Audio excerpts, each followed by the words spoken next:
Welcome to Tribune News on Q, your go-to morning news source, only here at the Daily Tribune. We are live on Daily Tribune's Facebook page, Tribune Now on YouTube, and at Daily Tribune Official on TikTok. Now, for today's headlines.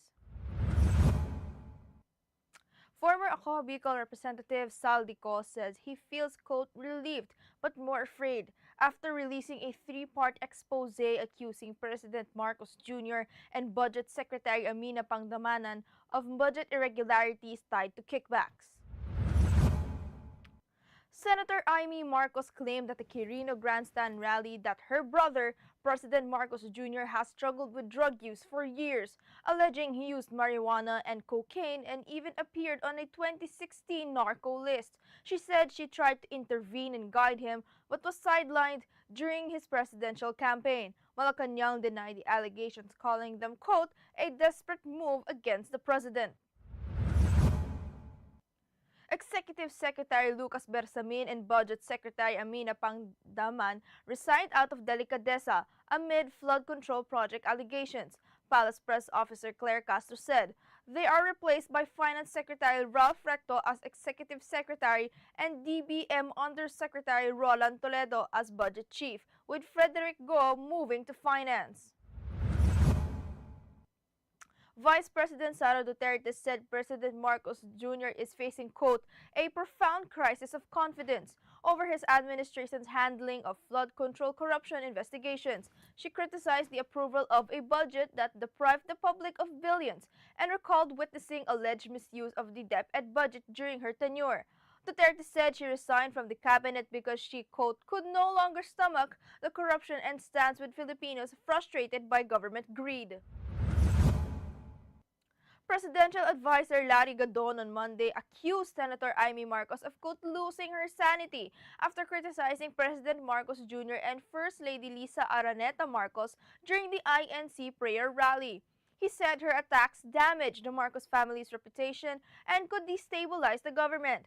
Gadon claimed Amy is trying to preempt possible links to flood control project irregularities. He urged her to settle family disputes privately instead of involving the Filipinos. The proposed 6.79 trillion peso 2026 budget boosts education to a record of 1.38 trillion pesos and defense to 385.97 billion pesos. Health, social services, OFWs, and agriculture also see increases, while the DPWH funding drops to 55.91 billion over flood control concerns. Officials stress accountability and transparency in spending. The 38th Awit Awards celebrated OPM's past year at Meralco Theater, uniting icons, breakout acts, and rising stars. SB19 and Glockline's Kalkal won Music Video of the Year. Stel and Justin swept multiple People's Voice Awards. Bini took 5 trophies including Favorite Group Artist. Eli Buendia received the Dangal ng Musikang Pilipino Award. The ceremony highlighted OPM's evolving sound, legacy, and global reach. Despite Victor Wembanyama and Stephen Casso being sidelined, the Spurs beat Sacramento 123-110 on Sunday. The Aaron Fox scored 28 points with 11 assists, Harrison Barnes added 20, and Luke Cornett posted a double-double. San Antonio improved to 9-4, the Kings fell to 3-11 with 6 straight losses.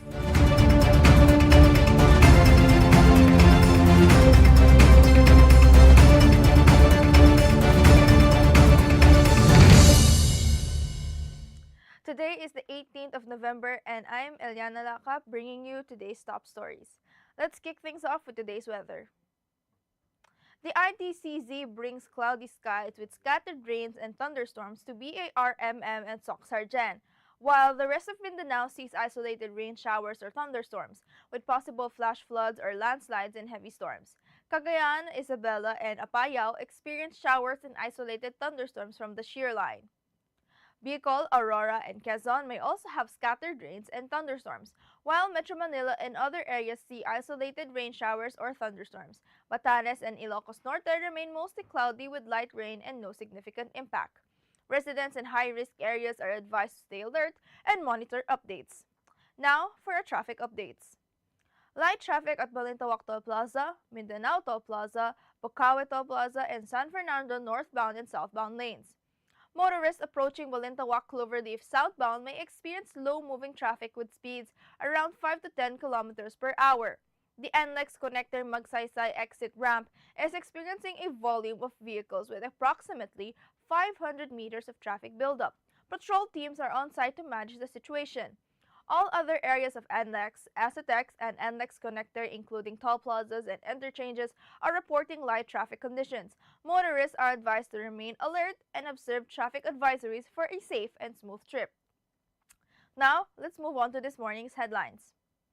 Saldico's lawyer, attorney Ru Rondain, said Co has a quote strong evidence to support his flood control scandal claims, including texts, receipts, photos, and videos.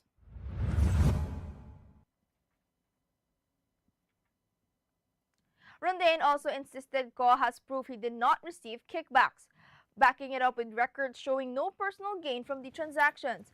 Meanwhile, the Independent Commission for Infrastructure said Co's video statements are unverified and unsworn, meaning they currently lack full legal weight.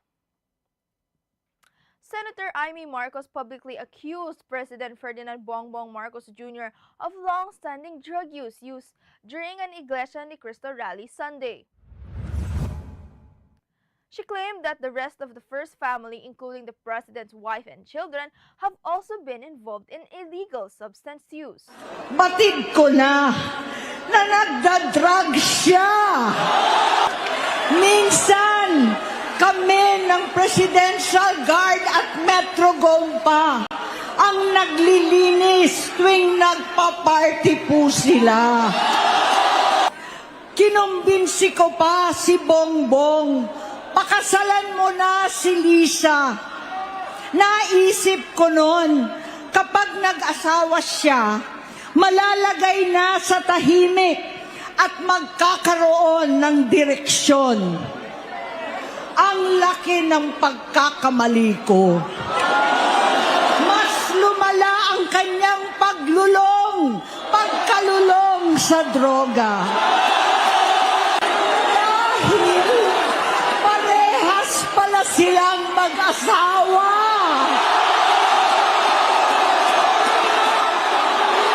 Tuwing kukumprontahin ko siya, ay nagsasabi siyang magbabago na siya, aalisin na niya ang bisyo. Hanggang sa may nagsumbong na naman sa akin na sa paggising pa lang sa umaga, kasabay ng almusal, marijuana pala. Maghapon sila.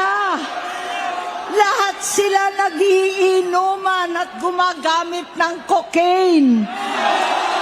Kasama ng asawa at barkada. Halo-halo na ang aking nararamdaman, pero alam kong ito ang dulo at hangganan ng aking pagtitiis at pananahimik. Dahil nalaman kong pati ang mga anak niya ay nagdodroga na. Malacanang strongly denied the allegations, calling them, quote, baseless, and suggesting they were made for political motives. Meanwhile, House Majority Leader Sandro Marcos jumps to the defense of his father, President Marcos Jr., calling Senator Amy Marcos's illegal drug use accusations against the first family, quote, a web of lies aimed at destabilizing this government to advance her own political ambitions. President Ferdinand Marcos Jr. says cabinet saw a reshuffle as Executive Secretary Lucas Bersamin and Budget Secretary Amina Pagdamanan voluntarily resigned out of Delicadeza amid flood control project allegations. Ralph Recto was appointed Executive Secretary, while DBM Undersecretary Rolando Toledo became the new Budget Secretary. Meanwhile, Special Assistant Frederick Go will move to the Department of Finance. Malacanang clarified the resignations were, quote, voluntary, emphasizing the President's commitment to transparency. Both former officials remain subject to investigation, and other cabinet members potentially involved are encouraged to step down. Routine leadership changes continue to improve government operations.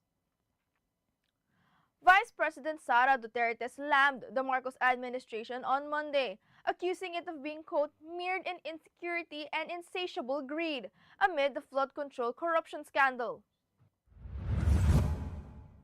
She said her remarks reflect the sentiments of millions of Filipinos who feel betrayed by a government lacking clear direction and accountability. Duterte also voiced disappointment over how the 2025 national budget was approved, asking how funds that allegedly deprived Filipinos of billions managed to get through under Marcos's watch. She urged for urgent and transparent reforms to restore public trust. Presidential advisor Larry Gadon hit Senator Amy Marcos on Monday in response to her accusations against President Ferdinand Marcos Jr., saying she seems, quote, out of her mind after her drug use claims. Gadon argued that Amy's remarks are reckless and questioned her sanity at a time when political tensions are already high.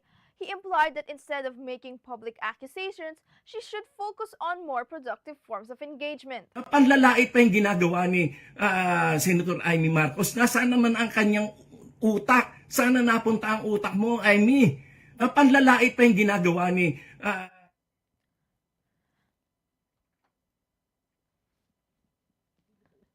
The education sector will receive 1.8 trillion in the proposed 2026 national budget, the largest allocation in Philippine history. This represents a 12% of the 6.79 trillion peso plan and includes a 56.6 billion realignment by the House of Representatives. The increase aims to boost programs for students, teachers, and schools across the country. Health, social services, and agriculture also saw funding boosts, while the Department of Public Works and Highways' budget was trimmed following identified red flags. Officials stressed that transparency, accountability, and proper oversight remain priorities in public spending. The 38th Awit Awards celebrated original Filipino music, uniting icons, breakout acts, and young hitmakers shaping the past year's sound. Held at the Meralco Theater and organized by PARI and MQuest Ventures, the ceremony was helmed by Johnny Manhan and hosted by Vibe personalities. Award presenters Nina Crystal Brimmer, Randy Santiago, and Vinny Sartuno honored OPM's history, while performances by Beanie, Shannon Regis, Lola Amor, Dianella, Jada, BGYO, Earl Agustin, and Ben showcased its vibrant diversity. SB19 and Beanie dominated multiple awards, while Ellie Buendia received the Dangal ng Musikang Pilipino Award, highlighting OPM's legacy and ongoing renaissance. The San Antonio Spurs defeated the Sacramento Kings 123-110 despite missing star center Victor Wembanyama, improving to 9-4 while the Kings dropped to 3-11.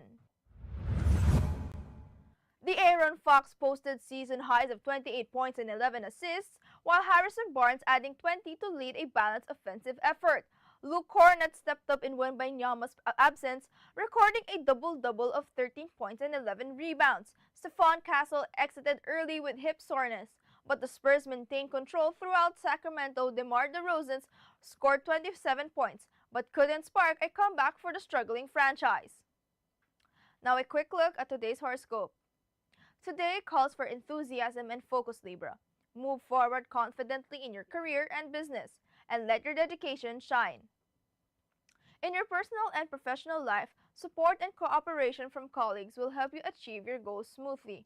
Reputation and influence continue to grow, and your consistent efforts will strengthen your standing. Attractive proposals and opportunities may come your way, giving your projects a boost. Business matters are favorable. Work proceeds as expected, and your focus and commitment today will set the stage for future success and recognition. Katribu, did you know that on this day of November 8th in 1978, the Jonestown Massacre occurred in Guyana, claiming the lives of 909 members of the People's Temple cult?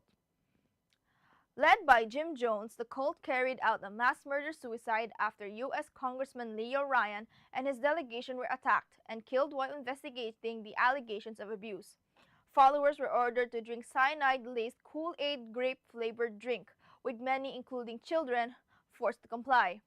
The tragedy, which also included deaths at a nearby airstrip and in Georgetown, became the largest single loss of American civil life in a deliberate act until the September 11 attacks, highlighting the deadly consequences of cult manipulation and blind obedience. Now, a TikTok video by creator at Coco is going viral, racking up 2.9 million views as netizens gush over a dancing cat. Puppeted by its owner, the orange cat grooves to Taylor Swift's Opalite, prompting viewers to joke that it resembles the singer's football star boyfriend Travis Kelce, or wonder if the cat even knows they exist. That's all for now, mga katribu. Join us again at 1 o'clock p.m. for more updates. This has been Eliana Lacap for Tribune News on Q.